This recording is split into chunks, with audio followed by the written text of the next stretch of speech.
playing.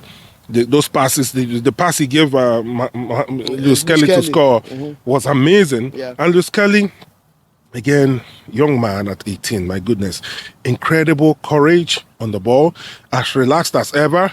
You could see, you would feel that he probably would have been playing in that team for a long time with the way he played.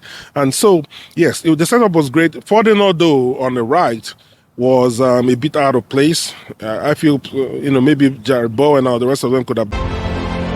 Watch Tranzeet TV right now. I'm Tuchel Michael. Keep watching Tranzeet TV.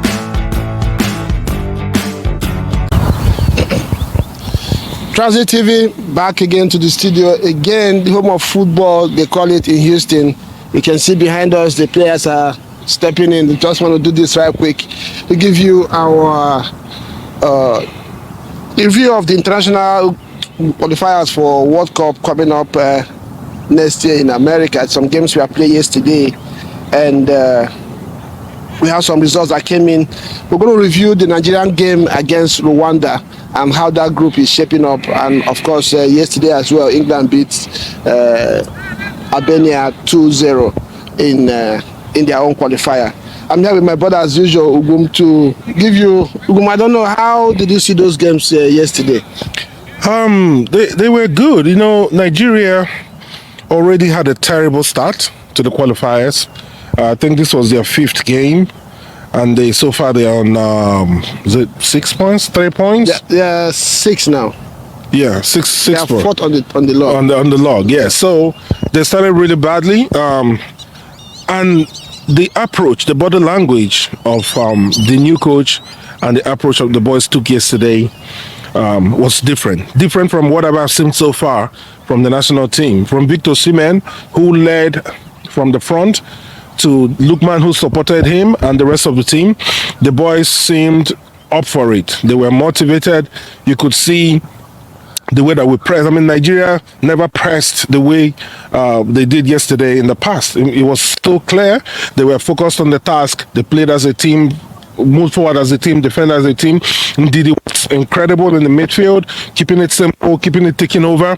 Alex Iwobi, the same thing. There were a few players I know looked a bit jaded, maybe from the exertions of the Premier League, but the rest of the team, they played really well. Very proud of the boys. From a tactical point of view, I know it's only the first game, and like you said, body language and all that attitude can get any time. But is there anything that you saw tactically, or in terms of like what you can say, okay, this is what the new coach has brought in, or is it too early to call? Well, I saw a tactical setup that had deployed a twin strike force.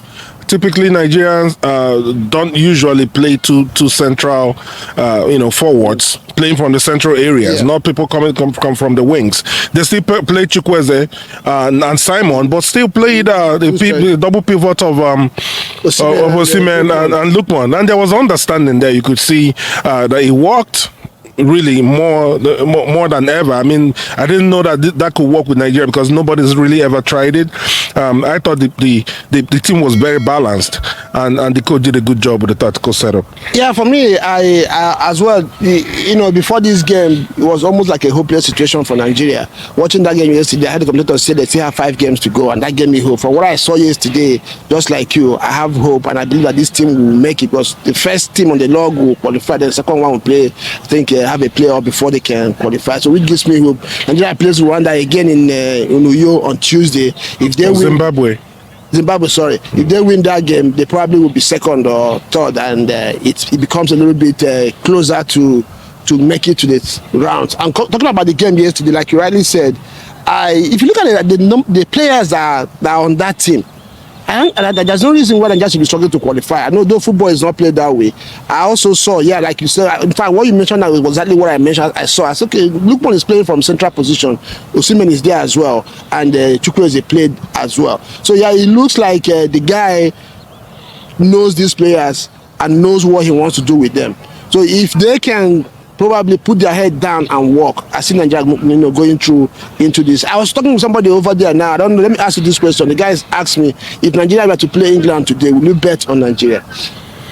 I wouldn't bet on Nigeria, and the reason being that Nigeria will still need some time to work with this coach to gel. based on quality of players, I think Nigeria can stand England.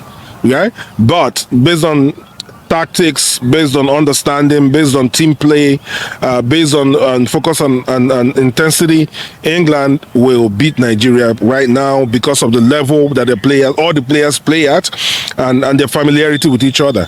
But give Nigeria time, I think they will emerge. Well, my response to the guy was that I will not bet on Nigeria to beat England, but I will not bet against Nigeria. And the reason is because of the quality of players that Nigeria has as well. Due to Osimhen on a very good day can do as much as Harry Kane can do for you. Chukwueze on a very good day can do what Foden or Palmer can do for you. Lukman, we know what he's doing at Atalanta. So Nigeria have the tools as well to hurt England. I'm knowing football the way I know football. When you have that kind of quality in both sides, the game can go either way. So I told the guy, I'm not going to bet against Nigeria for Nigeria to beat England, but I will not put my money that England will beat Nigeria, because we saw them yesterday as well against Albania, and they scored one goal. Luis Kelly came in and scored his goal, his debut goal, and it took a long while before England got the second goal, which was exactly what the same result Nigeria got against Rwanda. So you never can tell. And Albania is not one of the top teams in Europe. I know England has wiped them off, with the in the past, but yesterday's game, like you said as well, Tuchel is a new coach. They are trying to know his philosophy and how he wants them to play. So yeah, and that takes me to the English game yesterday. The talking point, of course, obviously we know first game for Tuchel. Second talking point, he gave debut appearance for two players, Dambon and Luis Kelly, who, by the way, I think did very, very well. Both of them. Dambon was, in fact, he was immaculate. I was looking at his channel passes, as you call it, yesterday. I was like, wow, I didn't know this guy had this kind of quality until recently. So I don't know, what did you make about that game, and those two players? What did you make about their display yesterday? I thought it was great. Tuchel is a good coach. He's somebody that I didn't rate quite highly in the past. Over time, I've evolved in my opinion of him. I think that he's a thinker. He's a good coach. Generally tends to be a bit more negative than offensive, but he is a solid coach, and he rightly said Dan Burns is quite underrated as a footballer, right? Maybe because of the height, and maybe because he's a blue collar worker, like I call them, people that just go do the work and there's no drama, there's no noise about them. He is good, very good, and for Tuchel to have the courage to just play him there with Konsa. Yes, granted it was against Albania, but this is how you inspire. This is how you motivate. This is how you build a team. Yeah, you have some certain ingredients that you depend on that will take you to winning trophies. It's not about all the noise in the press. Yeah, so I thought they played well. The tactical setup was great. Bellingham was incredible as a number 10. Just playing those passes, the pass he gave as relaxed as ever. You could see, you would feel that he probably would have been playing in that team for a long time with the way he played.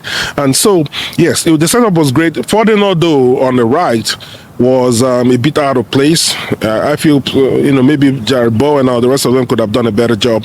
But all the same, the team played really well. Yeah, for me, Luis Kelly, I know everybody, all you've said is true, and that's what everybody's been saying. But one of the things I found out yesterday as well, like you mentioned about courage, is his leadership quality. You could see him even pointing at places for his teammates, more experienced players to play their passes to. He would tell you, give this person. There was one time Peacock had the ball to his hand, and he was pointing at Peacock to throw the ball on the other side of the pitch. And I was like, at 18, first time in this team, yeah, you can't really go wrong with that guy. And unfortunately, he plays for Arsenal, and all the noise.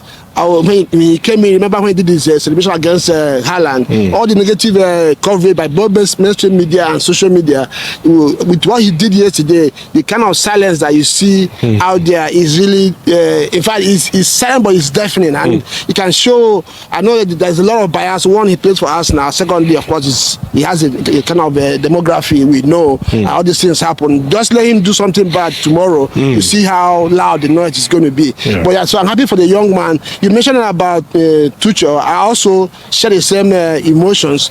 I didn't used to like Tuchel, but I respected what he achieved. But over time, I think I even have more respect for him. One of the reasons is because he's a coach that stands for what he believes in. He doesn't care what you say. He doesn't care what you want. He does what he gets. He has achieved as well. So I believe this is one of the best decisions that England has made for the national team in a very long time. And I have hope for England as well. Yesterday, the only thing I found out was maybe he tried to give the former players a chance. Rashford, Foden, as you mentioned, Walker. and Walker. There's one other player, Henderson. Henderson didn't start. I mean, the ones that started, Foden, Rashford. There's one other third player. Okay, Curtis Jones. Okay. Yeah. So when these three players came out, he started. He brought in Anthony Gordon on the left side, brought in Morgan Rogers for Curtis, and who played on the left side, Jawan Bowen. And we could see the difference.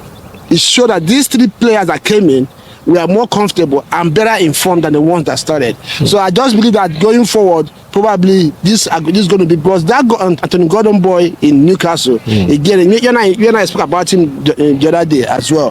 The boy is really coming up, and I feel that by the time the World Cup comes next year, he's going to be ready for the World Cup. I don't know what you feel about those three players. I agree. Gordon has a terribly high ceiling.